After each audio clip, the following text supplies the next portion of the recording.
நேயர்கள் எல்லாருக்கும் வணக்கம். நேயர்கள் எல்லாருக்கும் பொங்கல் நல்வாழ்த்துக்கள்.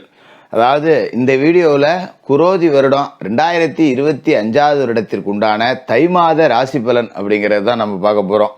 பொதுவாகவே தை பிறந்தால் வழி பிறக்கும் அப்படின்னு சொல்லுவாங்க. ஆனால் இந்த தை மாத கிரக நிலைகள் அப்படின்னு பார்த்தீங்கன்னா வழி தாங்க முடியாமல் இருக்கிறவர்களுக்கு கூட பல நல்ல வழிகள் கிடைக்கக்கூடிய வாய்ப்புகள் பரிபூரணமாக இருக்குது. ஏன்னா கிரகங்களோட மாற்றம் அப்படிங்கிறது எல்லா ராசிக்காரர்களுக்குமே நன்மை செய்யக்கூடிய விதத்தில் இருக்குது. ஆச்சரியத்தை கொடுக்கக்கூடிய ஒரு அமைப்பு அப்படிங்கிறது. எதனால் சொல்ல வரேன் அப்படின்னா, சுப கிரகமாக இருக்கக்கூடிய குரு பகவான் வக்ர நிவர்த்தி ஆகிறாரு இதே தை மாதத்தில். சுக்கிர பகவான் உச்சம் அடைகிறார். பொதுவாகவே பேச்சு வழக்கில் சுக்கிரன் உச்சம்டா அவனுக்கு அப்படின்னு சொல்லுவோம்ல, அந்த மாதிரி சுக்கிரன் உச்சமடைகிறதும் இந்த மாதத்தில் நடக்குது. இப்போ மற்ற கிரக நிலைகள் அப்படின்னு பார்த்தீங்கன்னா, கிரகங்களோட ராஜா சூரியன் மகர ராசியில் மாதம் முழுக்க இருக்கார். செவ்வாய் கடகத்திலேருந்து 5ஆம் தேதி மிதன ராசிக்கு பின்னோக்கி வக்கரத்தில் இருக்கார்.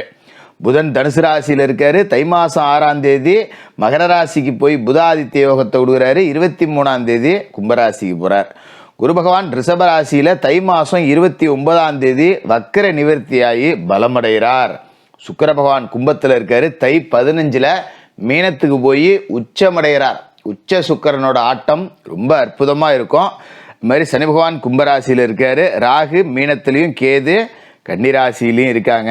இதுதான் இந்த மாதத்துக்கு உண்டான கிரக நிலைகள் அப்படிங்கிறது. உங்களுக்கு அற்புதமான பலனை கொடுக்கக்கூடிய மாதமாக இந்த தை மாதம் இருக்கணும் அப்படின்னு நவ கிரகங்களையும் பிரார்த்தனை செஞ்சுக்கிட்டு நாம் வீடியோக்குள்ளே போவோம்.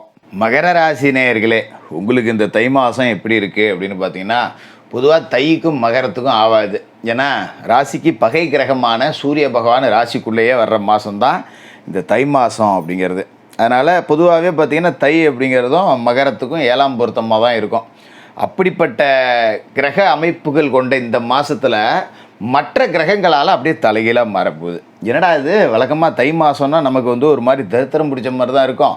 இந்த மாதம் என்னமோ நல்லா இருக்கே அப்படின்னு ஆச்சரியத்தை கொடுக்குற மாதிரி இருக்கும்.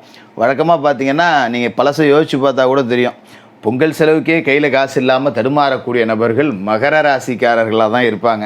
ஒரு 5 நாள் லீவ் வருது, 6 நாள் லீவ் வருது, செலவுக்கு என்னடா பண்ணுறது, வேலைக்கு கூட போக முடியாதே அப்படின்னு கடந்து தடுமாறக்கூடிய நபர்களாக இருக்கக்கூடிய மகர ராசிக்காரர்களுக்கு இந்த தையில் பிறக்கிறதுக்கு முன்னாடியே 10 ரூபா காசு பணம் அப்படிங்கிறது இருக்கும்.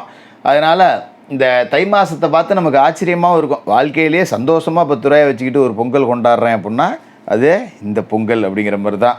அதுமாரி சில பேருக்கு 10 ரூபா கையில் காசு பணம் இருந்தாலும் கூட பொங்கல் கொண்டாட முடியாத சூழல் அப்படிங்கிறதும் வரும். ஆனால் காசு பணம் அப்படிங்கிறது இருக்கும். இந்த மாதத்தை பொறுத்த வரைக்கும் பார்த்திங்கன்னா ஏகப்பட்ட நன்மைகள். புதனால லாபம், சுக்கிரனால லாபம், குரு பகவான் வக்கர நிவர்த்தி அதால லாபம், இப்படி சகல விதமான கிரகங்கள் ராகு கேதுக்கள் உட்பட எல்லா கிரகங்களுமே நன்மை செய்யக்கூடிய வகையில் இருக்குது. இது ஒரு அற்புதமான யோகத்தை கொடுக்கக்கூடிய அமைப்பு அப்படிங்கிறது தான். அதாவது ராசியதிபதி சனி பகவான் இப்போ பாத சனியாக இருக்கார், 2ஆவது வீட்டில் இருக்கார். அவரோட சுக்கிரனும் இருக்கார் மாத தொடக்கத்தில். அப்படிங்கும்போது குடும்ப வருமானம் கொடுக்கல் வாங்கல் அப்படிங்கிறதெல்லாம் ஒழுங்காகும். சுப செலவுகள் சுபகாரியங்கள் நிறைய நடக்கும். அதுமாரி அஷ்டமாதிபதி சூரியன் உங்கள் ராசியில் இருக்கிறதால எதிர்பாராத திடீர் விரைய செலவுகள் அப்படிங்கிறதும் வரும். இருந்தாலும் சந்திரமங்கல யோகத்தோடு இந்த மாதம் தொடங்கியிருக்கு அப்படிங்கிறதால பல நல்ல காரியங்கள் அப்படிங்கிறத அடுக்கடுக்காக செய்யக்கூடிய யோகம் அப்படிங்கிறது வரும். நாம் வாழ்க்கையில் எதையெல்லாம் அடையணும்னு நினச்சோமோ அதையெல்லாம் படிப்படியாக நான் அடைஞ்சிக்கிட்டு இருக்கேன் அப்படிங்கிற சந்தோஷம் உங்களுக்கு இருக்கும். அதோட தை 5ஆம் தேதி மிதன ராசிக்கு செவ்வாய் அப்படியே ரிவேர்ஸில் போயிடுறார். ராசிக்கு 4க்கும் 11க்கும் அதிபதியான செவ்வாய் வக்கரம் அடைஞ்சிருக்காரு. ஆனால் நீசத்தை விட்டு விலகிட்டார். இது பெரிய பாதிப்புகள்லாம் இல்லை. தொழில் ரீதியாக பார்த்திங்கன்னா கொஞ்சம் சின்ன பின்னடைவுகள் இருக்கும். குறிப்பாக சில்லறை வியாபாரம் பண்ணுறவர்களுக்கு வாடிக்கையாளர்களோட எண்ணிக்கை அப்படிங்கிறது லேசாக குறையும். அதை பற்றி பிரச்சனை இல்லை. அதாவது வாடிக்கை இல்லாமல் தினசரி வியாபாரம் அப்படிங்கிறதுக்கு பஞ்சம் அப்படிங்கிறதே இருக்காது. இருந்தாலும் தாயாரோட உடல் ஆரோக்கியத்தில் கொஞ்சம் கூடுதல் கவனம் அப்படிங்கிறத செலுத்தணும். உத்தியோகத்தில் கொஞ்சம் பணிச்சுமை அப்படிங்கிறது கூடுதலாக இருக்கும். சரியான அலைச்சல் இருக்கும். இங்கே போகிறேன் அங்கே போகிறேன்னு நம்ம ஒரு இடத்துல இருந்தோன்னா ஒரு 10 மாவட்டத்தை சுற்றி பார்த்து வேலை செய்யக்கூடிய ஒரு சூழல் அப்படிங்கிறது இந்த மாதத்தில் வரும். அதால் பேரும் புகழும் கிடைக்கும். அப்படிங்கிறதால கஷ்டத்துக்கு பலன் இருக்குது, பட்டப்பாட்டுக்கு பலன் இருக்குது. தாராளமாக பயணங்கள் அப்படிங்கிறத செய்யலாம். அதுமாதிரி ராசிக்கு 6க்கும் 9க்கும் அதிபதியான புதன் தை 6ஆம் தேதி உங்கள் ராசிக்குள்ளேயே வராரு. இதனால் பூர்வீக சொத்து தகராறுகள் நீங்கும். பாகப்பிரிவினைகள் சுமூகமாக முடியும். தாத்தன் சொத்து, பாட்டன் சொத்து, முப்பாட்டன் சொத்து இருக்குது, அது ஒரு வழக்கில் மாட்டிக்கிட்டு இருக்கு. இல்லை அரடி ஒரு அடிக்கு பங்காளிகளுக்குள்ள பிரச்சனை, இல்லை சொத்தை பாகப்பிரிவினை செய்ய முடியல, இப்படி இருந்த நிலை எல்லாம் மாறி சொத்துக்கள் பாகப்பிரிவினை அப்படிங்கிறது ரொம்ப சுமூகமாக செஞ்சு முடிப்பீங்க. அது மாதிரி உங்களோட எதிராளிகள் எல்லாமே உங்ககிட்ட சரணடைஞ்சே தீரணும். அப்படி ஒரு யோக அமைப்பு அப்படிங்கிறத கொடுக்குறாரு. என்றைக்கோ ஒரு இடம் வாங்கி போட்டிருக்கலாம், அது இன்றைக்கி பல மடங்கு லாபம் விருந்து விற்கும். அந்த மாதிரி எதிர்பாராத வருமானம், திட்டமிடாத வெற்றிகள் அப்படிங்கிறதெல்லாம் அணிவகுத்து நிற்கும். அந்தளவுக்கு ஒரு அற்புதமான மாற்றம் அப்படிங்கிறது வரப்போகுது. அது மாதிரி தை 23ஆம் தேதி பார்த்திங்கன்னா கும்பத்துக்கு புதன் போயிடுறாரு. தனஸ்தானத்துக்கு அவர் போகிறாருங்கிறப்ப காசு பணத்துக்கு பஞ்சம் இல்லை. எதை நினச்சாலும் இன்றைக்கி நினச்சா அதை இன்றைக்கே சாதிக்கக்கூடிய யோகா அமைப்பு. பெற்றோர்களோட ஒத்துழைப்பு, கடந்த காலகட்டத்தில் நடந்த பிரச்சனைகள் நல்ல முடிவுக்கு வர்றது, வீடு கட்டுறது, கட்டின வீட்டை புதுப்பிக்கிறது, கலைத்துறை சம்மந்தப்பட்டவர்கள் தங்களோட துறையில் சாதிக்கிறது, பழைய வண்டி வாகனங்களை போட்டுட்டு புது வண்டி வாகனம் வாங்கிறது, இவ்வளவு நன்மைகள்.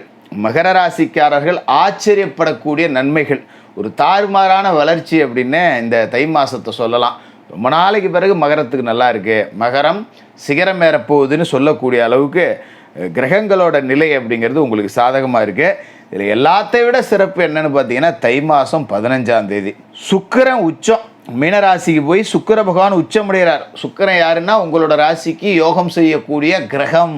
உங்களோட ராசியை பொறுத்த வரைக்கும் 5வது வீட்டுக்கும் சுக்கிரன் தான் அதிபதி, 10வது வீட்டுக்கும் சுக்கிரன் தான் அதிபதி. அதனால் 5ஆம் இடத்து அதிபதி அப்படிங்கிறவர் உச்சமடையும் போது பிள்ளைகளோட வெற்றி அப்படிங்கிறது உங்களுக்கு மிகப்பெரிய சந்தோஷத்தை கொடுக்கும். என்ன காரணம் அப்படின்னா பிள்ளைகள் தங்களோட கல்வி, விளையாட்டு, பணி எந்த துறையில் இருந்தாலும் வெற்றி பெறக்கூடிய வாய்ப்பு அப்படிங்கிறது ரொம்ப சிறப்பாக இருக்குது. வளர்ச்சி பாதையை நோக்கி நீங்கள் போகலாம். அதேமாரி 10ஆம் இடத்துக்கும் அவர் தான் அதிபதி அப்படிங்கிறதால தொழிலில் சாதனை படைக்கக்கூடிய வாய்ப்பு. எந்த துறையில் இருந்தாலும் அந்த துறையில் எல்லாருக்கும் தெரிஞ்ச ஒரு நபராக நீங்கள் மாறக்கூடிய அமைப்பு அப்படிங்கிறது உங்களுக்கு இருக்குது. இது ஒரு அற்புதமான யோக பலன். அதில் எந்த விதமான மாற்றமும் இல்லை. வெற்றி மேல் வெற்றி கிடைக்கக்கூடிய ஒரு உன்னதமான மாதமாக தான் இருக்க போகுது இந்த சுக்கிரன் உச்சத்தால். அதுமாதிரி எந்த ஒரு செயலை செஞ்சிடணும் அப்படின்னா கூட அதில் ஜெயிக்கலாம். இது அது அப்படின்லாம் நீங்கள் யோசிக்க வேண்டியதில்லை. தொட்டதெல்லாம் வெற்றி. படித்த பிள்ளைகளுக்கு உடனே வேலை கிடைக்கும், பிள்ளைகளுக்கு திருமணம் செஞ்சு பார்க்கலாம், பிள்ளைகள் நல்ல முறையில் நடந்துப்பாங்க, 4 பேர் பாராட்டக்கூடிய அளவுக்கு, மெச்சக்கூடிய அளவுக்கு நடந்துவாங்க. இது எல்லாமே நமக்கு மிகப்பெரிய சந்தோஷத்தை கொடுக்கும். எல்லாத்தையும் விட சிறப்பு மாத கடைசியில் குரு பகவானோட வக்ர நிவர்த்தி. இதோட விளைவாக பார்த்திங்கன்னா எடுத்த காரியங்கள் எல்லாத்துலேயும் வெற்றி கிடைக்கும். விவிஐபிகளாக நீங்கள் மாறக்கூடிய அந்தஸ்து அப்படிங்கிறது கிடைக்குது. 5ஆம் இடத்துல கெஞ்சினாலும் கிடைக்காத பஞ்சம குருவாக பூர்வ புண்ணியஸ்தானத்தில் குரு பகவான் பலமடைகிறாரு. ராசியை பார்க்குறார், ராசிக்கு லாப வீட்டை பார்க்குறார், ராசிக்கு பாக்கிய வீட்டை பார்க்குறார். இந்த குரு பகவானோட பார்வை, சுக்கிரனோட உச்சம், புதன் எல்லாம் சேர்ந்து உங்களை ஒரு மிகப்பெரிய சாதனையாளராக மாட்டக்கூடிய மாதமாக இந்த தை மாதம் இருக்கும். மகர ராசிக்காரர்களுக்கு வாழ்த்துக்கள்.